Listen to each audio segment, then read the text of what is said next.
Please give a warm welcome to the lovely lady with the lipstick on guitar, Mr. Nick Bacot. Thank you, Dennis. How are you tonight, my friend? What's happening in your life? I'll tell you something. I was out having drinks with a very dear old friend, Mr. Kent McCord. And we were going over some of the things that we cherish in life. And we started to make a list. We didn't get very far, but I have 3, and I'd like to share them. Lay 'em on me, Nicky.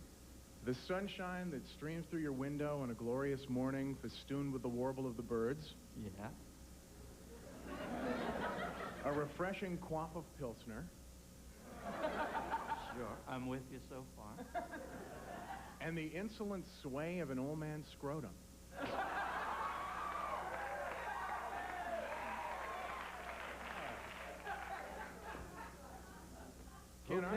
Who cannot go along with 3 solid choices like that, huh?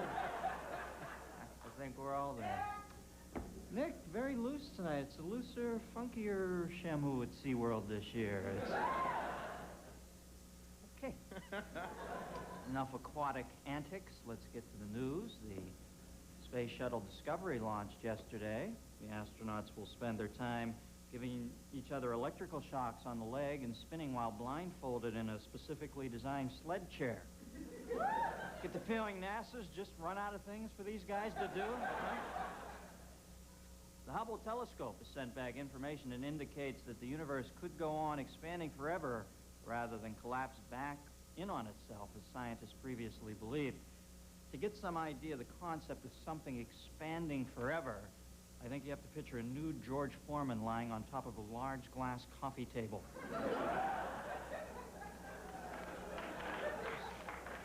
Okay, I read about that in the Stephen Hawking book, if I'm not mistaken. There was an article in the New York Times today that said in the upcoming election, sound bites will be shorter than ever. They say the average sound bite will be only 8 seconds. This is good news for David Duke. He can get all his ideas in and still have 4 or 5 seconds left to kick around.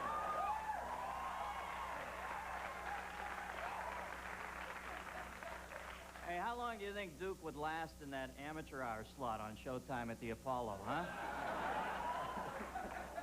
think Sandman would be out there rather quickly. You know, of all the candidates, Pat Buchanan's the one that I can't figure out. I mean, he's married, he's against abortion, he's a devout Roman Catholic, and yet he has no children. Get the feeling Pat's an isolationist in the bedroom, too, huh? Through his press secretary, Mario Cuomo, today released the following statement. You know, maybe I should, nah, never mind. And President Bush is proposing a $645 million aid package to the Soviet Union. Of course, some of that money will go to getting Yeltsin into a rehab program. And, you know, like we have $645 million to give away. We've been in debt so long, we're starting to tie yellow ribbons around bank machines. The Russian news service TASS is no longer, I read today. It's been replaced by the new Russian Information Telegraph Agency, to be known as RITA. Now, spokesman said that RITA will be a totally new entity, but you can still expect a little piece of TASS from RITA every now and then. Boom. Yeah. Little play on words joke. Little S.J. Perlman thing. Okay.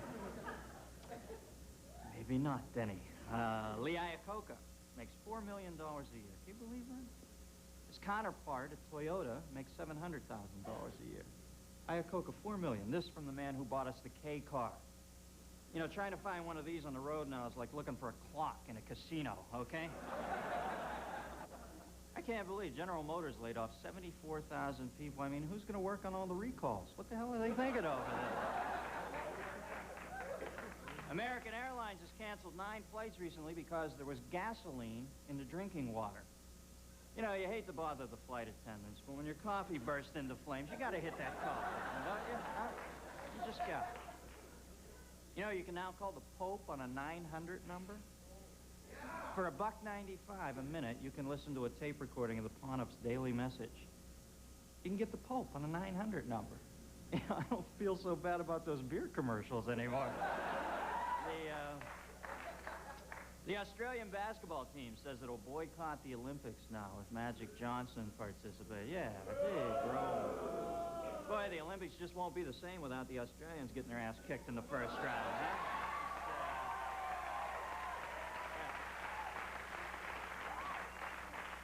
This is like Jim Varney boycotting the Cannes Film Festival. The NAACP is investigating Denny's restaurants for making black customers pay for their meal before they're served. They say it was racially motivated, but personally, you know, if I'm dishing up the food at Denny's, I'm going to try to get my bread up front, too. Okay. Glad we saved that little nugget for the last one. I have that big rave-off ending here. We've got a great show for you tonight. We've got Sean Young, Mort, Sahl, Lawrence Kasdan, oh, Andy.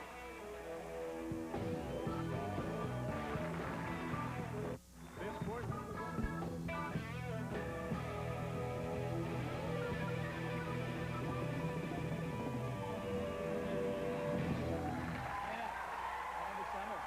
Soporifics. Welcome back. Welcome back to the show. It's a dynamo. It's rock and roll. All right, I went off into brain salad surgery land there. I got a call on the voicemail line from Tommy Krasnick of Racine, Wisconsin, that I'd like to answer. Can we play the message first? Hey, Dennis. Saw the show on Monday. Great show. What is it with you and Christian Slater? You guys touched your hair about 13 times. Well, you know, Tom, I don't think that's right. David, can we see that segment, please?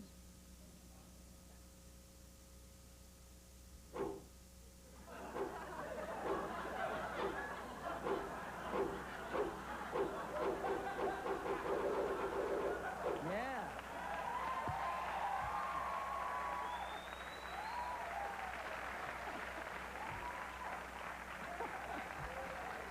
Yeah. I'm thinking of checking into the Schick Get Your Hand Out.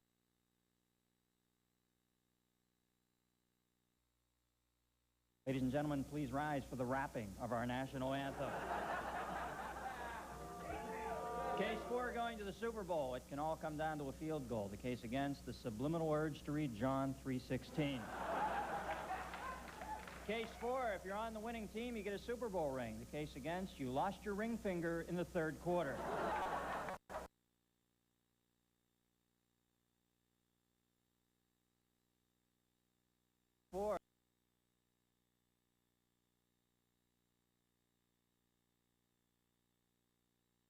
It's still in his icy grip. Don't kill the messenger. The case 4, the halftime band forms an American buffalo. The case against, ooh, it's anatomically correct. Case 4, the president phones the winner. Case against, he's breathing heavily. Case 4, the blimp is spectacular. Against, he won't sit down and you miss the game-winning touchdown. Up next, we've got Sean Young. Later, Mort, Sahl, and Lawrence Kasdan. We'll be right back.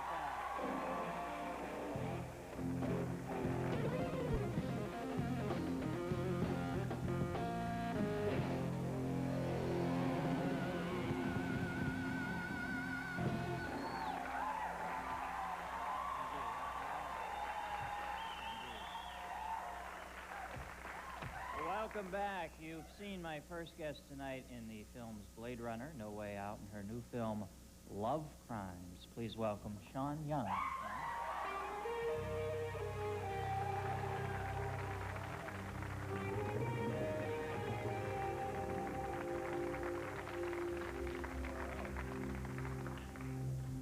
You know what, Sean? Nice deco outfit Yeah. in here. Yeah. You dig this thing? Yeah, it does. It looks good. Yeah. Y'all just got here right a few minutes ago, didn't you? Mm-hmm. What a Sorry. cool life. 421, I'm sorry. What a cool life, blowing down La Brea in your limo late. Who cares? And now we're doing the show. I was really nervous. Wow. It wasn't so cool. Ladies, once a month, I want you to do that. Because only a trained expert knows where to look exactly. So, you know what I'm going to do tonight, because I'm sure you're really bored, we won't talk about Jimmy Woods at all. 'Cause Thank it's such a you. drag. Whew. I mean, it's, people meet, people go bump in the night. It gets weird sometimes, you know. Everybody or moves sometimes on. people don't go bump in the night, and it gets even weirder. Yeah? Well, I think you've just told us everything.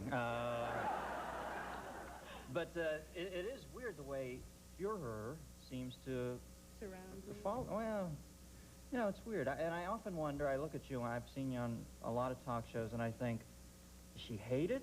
Or is there a perverse party at the center that kind of, you know, somehow some people love living in the maelstrom sort of thing? Or do you just hate it?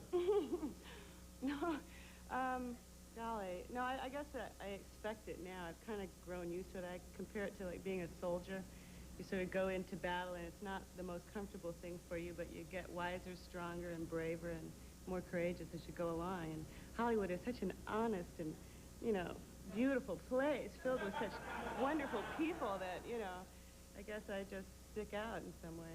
Yeah, but you know, it's really no grimmer than any town. I mean, if you think about it, I always, Really? no, I always hear that about Hollywood, and God, I've met some nice people. It I can have turn too. ugly. I've met a lot, mostly nice people, Yeah.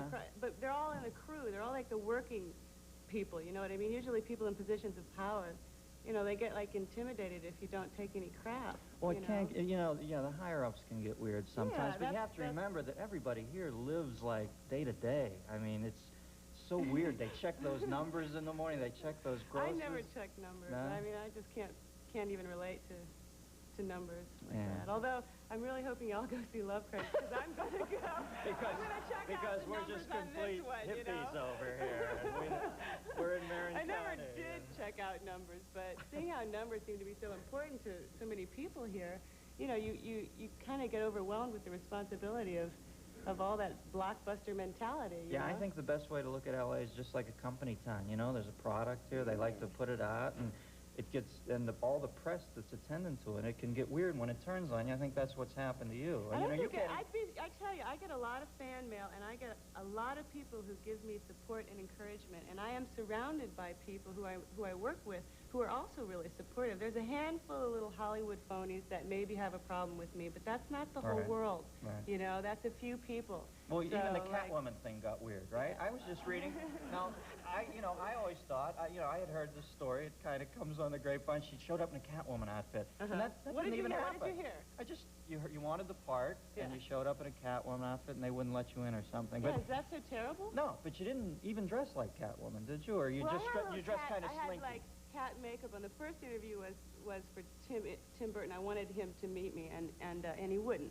He like hid under the desk, you know. And so what I can't what I can't understand about that situation was like it was totally Catwoman of me. He just didn't get it, you know. And plus, I had been cast in the first Batman, and before, about a week before we did the production, I was asked to get on this horse, and I ended up falling off and hurting myself, breaking part of my arm. And then Keaton got the thing. No, he was already. And then Kim Basinger I got really the part. felt like 5 minutes of his time was not a lot to ask, seeing that he He had really hid under his desk? You know, well, that's what I was told, you know. Jeez. Or, I mean, that he hid.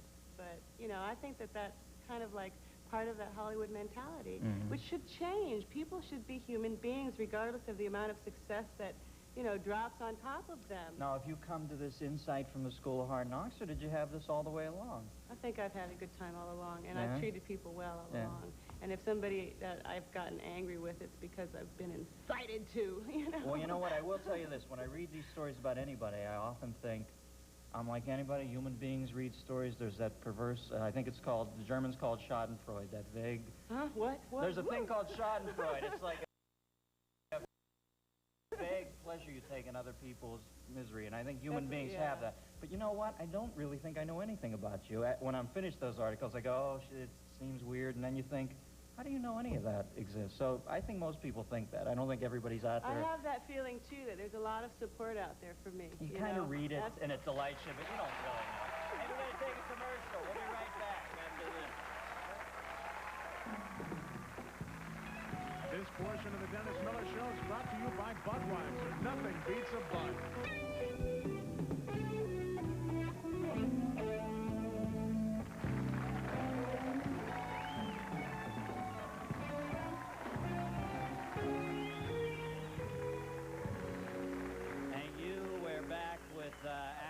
Ron Young, now you have a new film, Love Crimes, and it's with that, I think that guy's good. He's spooky, isn't he? Bergen. Yeah. And I saw Patrick Bergen was the guy in the... Sleeping with the Enemy. Sleeping with the Enemy. Yeah, and Julia. what's this one about? Tell him. Well, I played Dana Greenway, and she's an assistant DA, and she sort of gets obsessed with this guy who has a pattern of these women who press charges against him and end up dropping the charges, and he impersonates a famous photographer sort of to manipulate them and becomes intimate with them, and the women are sort of caught in a very gray area, which is they do engage in sex with him a lot of times, but then they feel responsible for it later on, and so they drop the charges. And there's a lot of Dana... And my favorite shade of gray, by the way.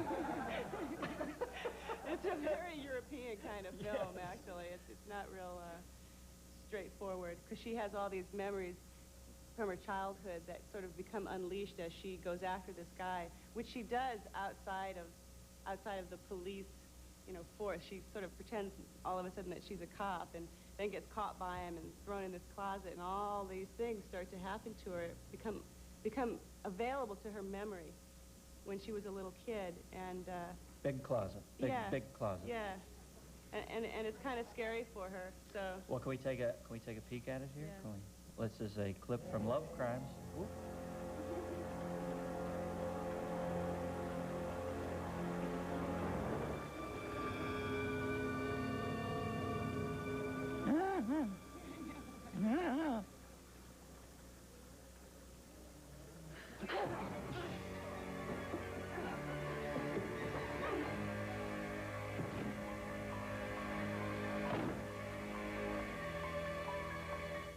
Okay, yeah. Now, did we stay on the clip too long freezing, or did you actually break your neck there and we're kind of just stuck? yeah, I think they're really going for that commercial thing in this movie. They've cut it, very commercially. And at that particular time in the film, she breaks out of the closet by banging on it, and she waits for him and gets the old knife, and she wants to kill him. And there are things about her character that aren't totally together as well. The knife thing being one of them. Thing. Well, she's protecting herself, or so she thinks, although she did follow him there in the first place, so... Well, when you're on the first date and the Ginsu comes out, you're on a very funky roll at that moment. You're married now, right? Yes, I am. Yeah, I saw the ring there. What's your hubby about? He's an actor, too, And right? a singer. A very good singer, yeah. And you tap dance? Yeah. You guys ever put little shows down on the TV room? I love tap dancing. Gregory Hines and I are on a board of the American Tap Dance Orchestra. There's an American Tap Dance Orchestra, and you guys sit on the board? Yeah, we sit there on this board. That's a really specific honor. Well, though, it really is. Because I want to tell you, tap dancing is the only indigenous form in American dance. It's the only form that we have made ourselves. Everything else was imported besides What about the American limbo? Indian dancing. The limbo Maybe was the limbo. from... No, I don't think I got you You there. might be right. I Come don't on. know, the limbo. That's like You a all remember Frankie the limbo? Avalon No, yeah. thing, Guys would right? have those door hinges put in at their knees and you Like- just go back and... Somebody light the bamboo pole and put it on the Coke bottles. I'm going under, damn it. Maybe it's just me. Thank you. This is my first week. You're so kind. Anything I say, yeah, Dennis, where he's hung out there. Let's clap. And you live in Sedona? Now, Sedona. Sedona. There I'm you go. sorry. We had Diane Ladd on last night. She lives there, too. Yeah. Real peaceful, spiritual place? Well, they say it's spiritual. It is a very beautiful place. I mean, startlingly beautiful. Beautiful. Yeah. Well, I appreciate you coming on, Shang. It's nice, Shang. Yeah, I called you Shang. Reverend Sun Ming Moon, ladies and gentlemen. We'll be right back after this. Thank you, Shang. I'm sorry.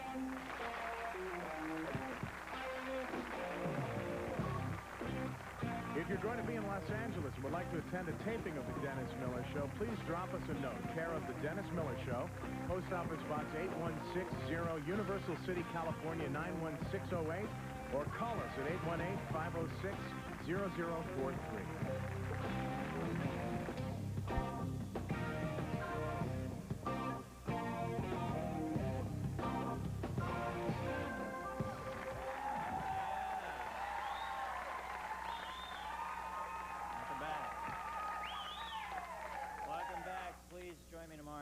gentlemen, my guests will be Mercedes Ruehl, Jim Carrey, Ned Beatty. Wow. The guy he jilted in Deliverance.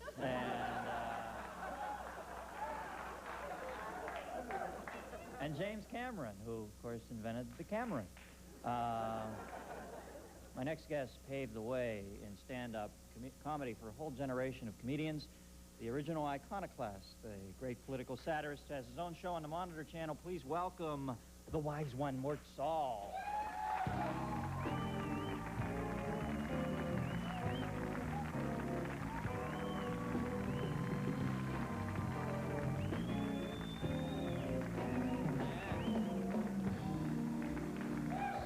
Man, there's something comforting about that sweater, you know? That's my uniform. Yeah. That's what, well, this is interesting hearing you talk about Hollywood, Dennis. Yeah. You know, it's my hometown, even though I feel like I got a green card. But you know, when I started in the business, I thought meeting actresses was really like the bonus. Yeah. You know, I used to say only date actresses and other female impersonators.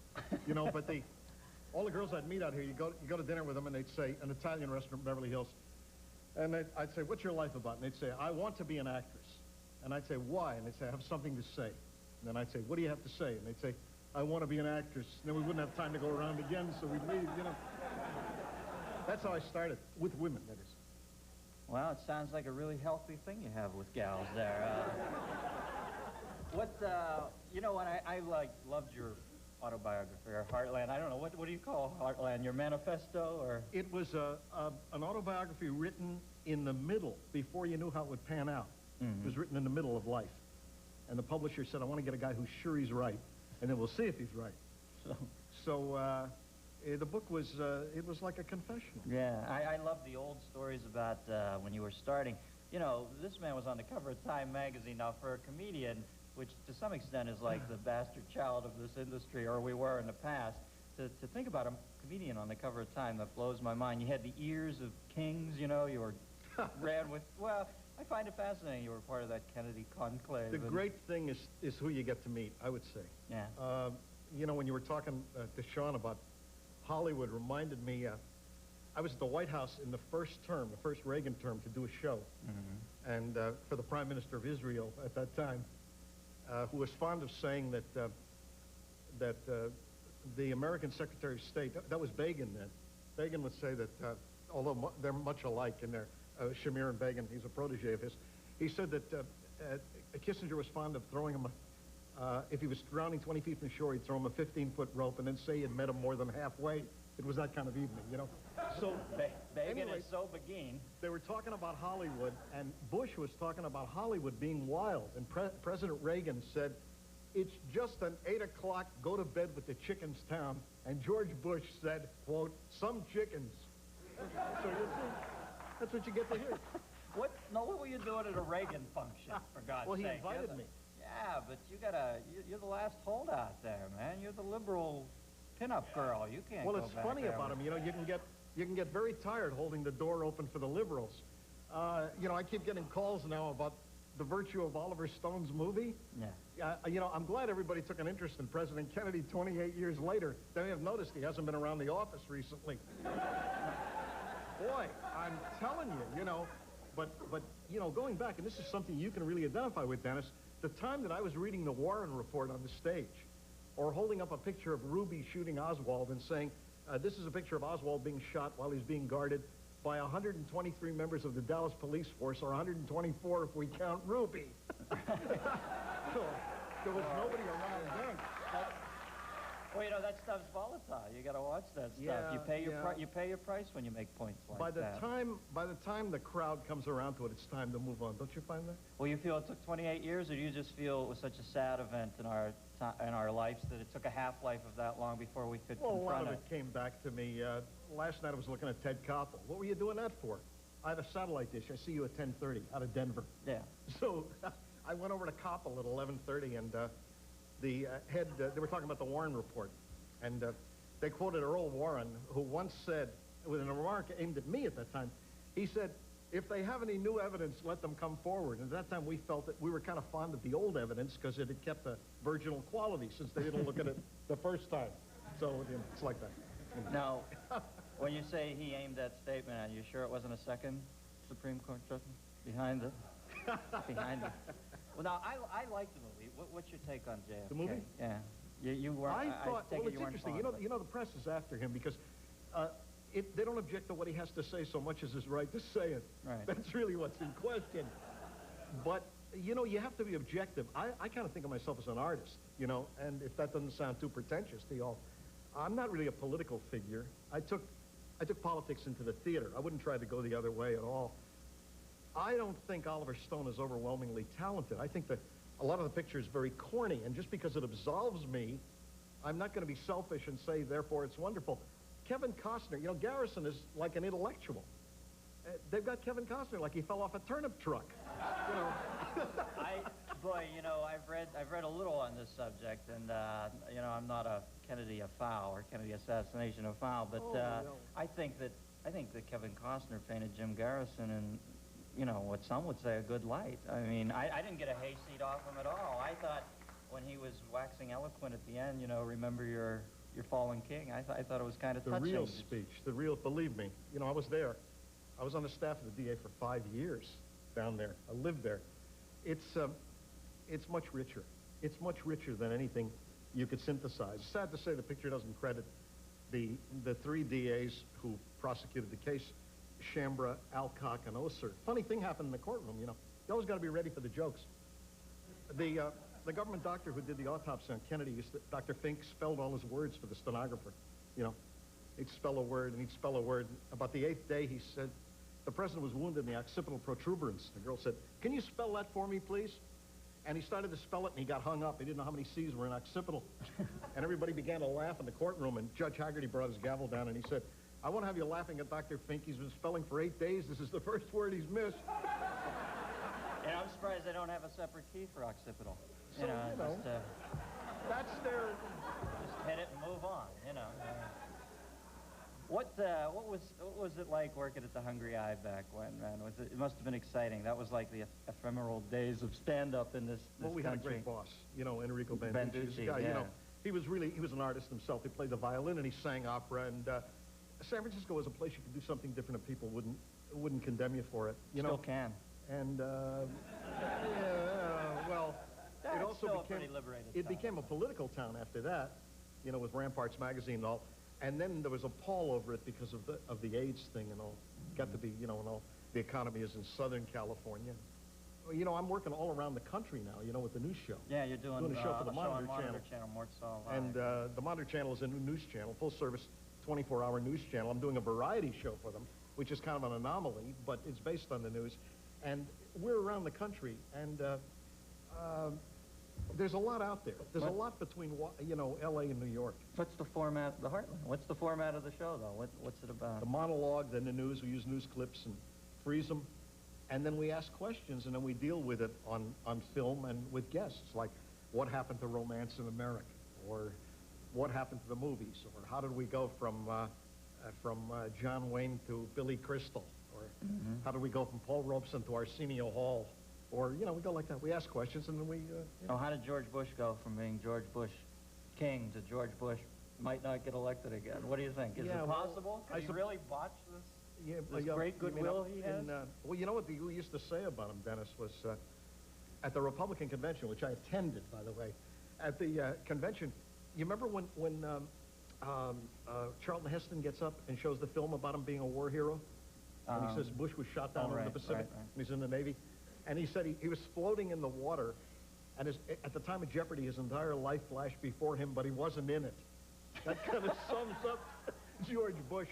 I think it's the Democrats that could win it for him. Who's gonna be the Democratic candidate? I have no idea. You know, neither do they. I hear Mondale. He's got a campaign slogan. I can't possibly get stomped any worse than last time. This has been Mort Sahl. The show is Mort Sahl Live on the Monitor Channel. We'll be right back after this commercial.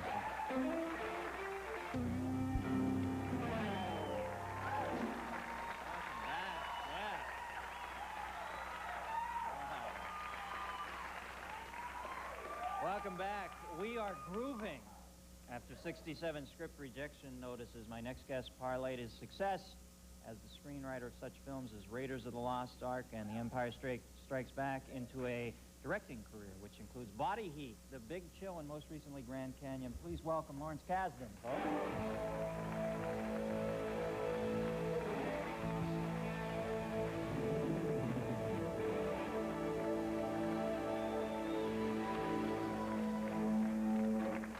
Nice to have you here. Good to be here. You comfy with interviews? Well, I've done a few interviews, but never in front of an audience. This is terrifying. No? Much better, I see that. I saw Grand Canyon over the weekend. I was bowled over. I loved it, Great. man. It had that, obviously some films have these huge high concept. This film had that low subtext of paranoia that just No permeated. concept. Well, it kind of all ties together a bit at the end, but I love the paranoid feel about it. Were you particularly trying for that? Every TV had a newscast of violence on it. It was really... It's oppressive. If you find the world a little oppressive, then you Yes. find this movie a little oppressive. And it has aspects that are very hopeful and sort of upbeat in a way. But I think that, if you go through life in America today, any typical day, you might find a little paranoid. Yes, indeed. If Yeah. you go with walks with your wife, as I understand, you hatched this on That's one of your right. walks, or some of your walks through L.A. That's right. You just can't help but look and see, the random Yeah, nature of the you- violence. Yeah, I think there's a randomness to all of life that's maybe a little, why do we meet someone who then enters our life, you marry him, and you spend the rest of your life, what if you hadn't met him, Right. what if you spoke to someone who you don't speak to, the movie's really about chance and destiny and the possibility of good things happening and the possibility of bad things happening. That was the sweet thing about the Danny Glover, Alfred Woodard. Well, I don't want.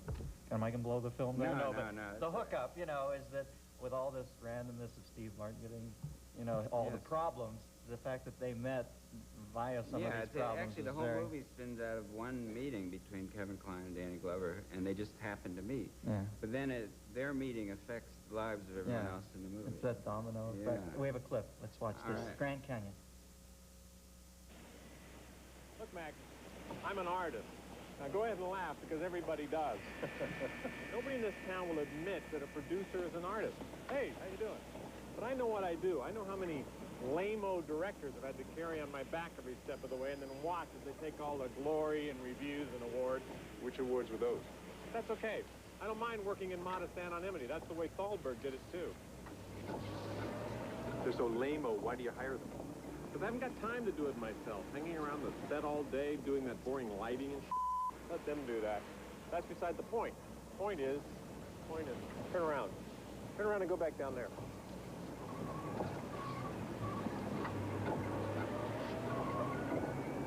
Where was I? The point is, The point is, there's a gulf in this country, an ever-widening abyss between the people who have stuff and the people who don't have It's like this big hole is opened up in the ground, as big as the Grand Canyon, and what's come pouring out... Hi. My name's Davis, Building 78. It's the whole building. You should stop by. I think I have something for you.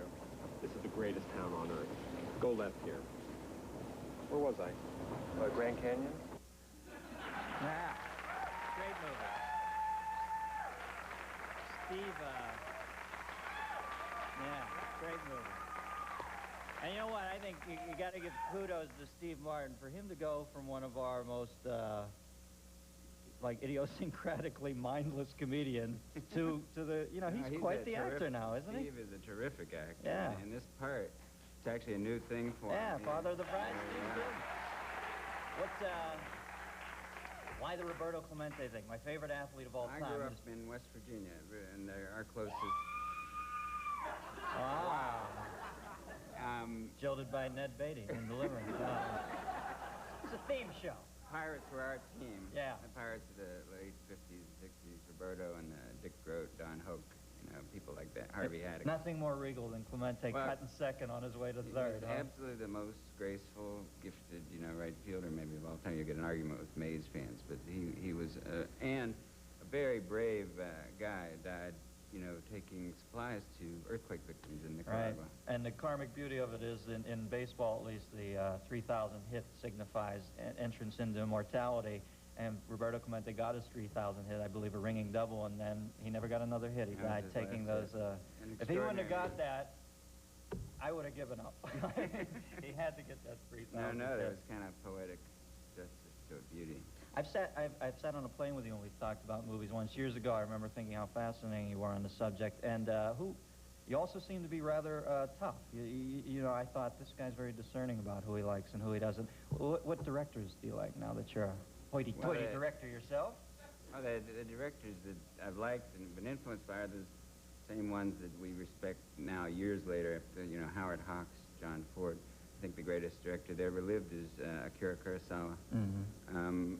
John Sturges, who made Magnificent Seven, The Great Escape, and gets very little credit, seems to me, these days. Those are important movies to me when I was growing up in West Virginia. Steve McQueen, Charles Bronson, these were ways to be. You know, I saw a list of your favorite films, and I see McQueen films on there, and yeah, I think... big McQueen fan. Yeah, that's so funny to me because he seemed to be on instruments acting-wise. When I watch McQueen's technique, I often think, well, I know he's not Olivier, but he exuded that thing, some didn't he? kind of magic. In fact, Kevin Costner is a close friend had the same sort of interest in McQueen that I did. And I wrote a script for McQueen 15 years ago, but he didn't know it. I was writing it out in Detroit. And that script's being made now with Kevin Costner playing this part really? that I wrote for Steve McQueen. You think he's the closest thing we have to that vibe? In this movie, you'll see it's pretty amazing. He looks a lot like him. He has that same sort of stylized movie. One quick last question. I know Kevin was left on the cutting room floor of Big Chill. Yeah. Who's the next famous star we're going to see who was left on the Grand Canyon cutting room floor? Anybody? Anybody out there? That's what I explain. Everyone I cut, I tell them that's what's in store for them. That gets you off the hook. That's right. All right. Well, thank you, Lawrence. I love you, the Dennis. film. Thanks for coming on. Lawrence Kasdan. We'll be right back, folks. This portion of the Dennis Miller Show is brought to you by Afrin Nasal Spray. Afrin.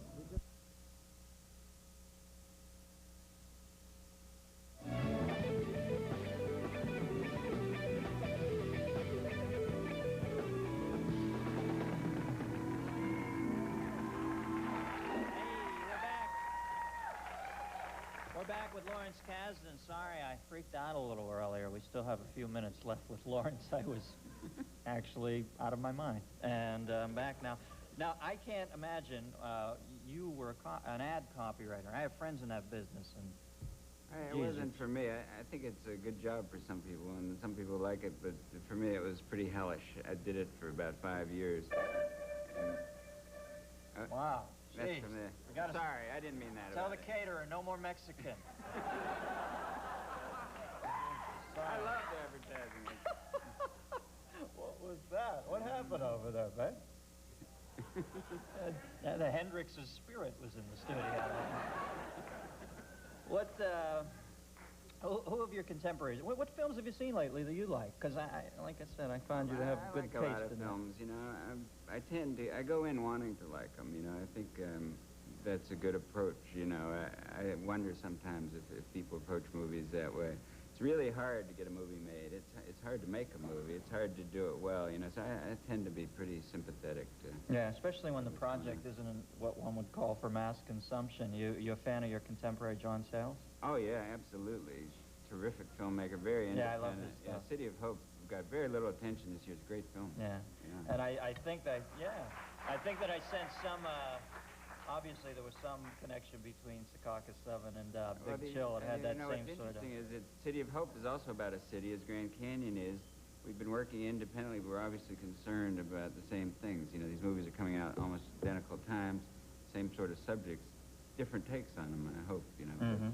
But we're obviously interested in the same thing. You guys are running in the same psychic circles. That's good. I think it'd be nice if more American movies were sort of looking at the way we're living, you know, and sort of instead of all trying to get away from reality and escape from it. You know? Yeah, well.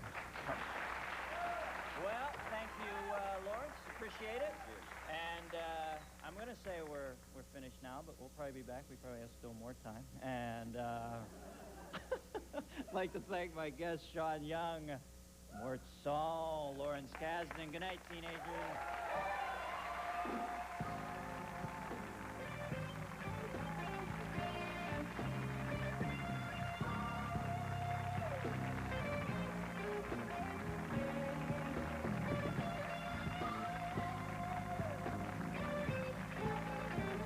Tomorrow night at 8, an ex-hitman leaves retirement for another deadly assignment. Clint Eastwood and George Kennedy star in The Iger Sanction. But first, stay tuned for classic comedy on The Honeymooners, next only on Channel 5.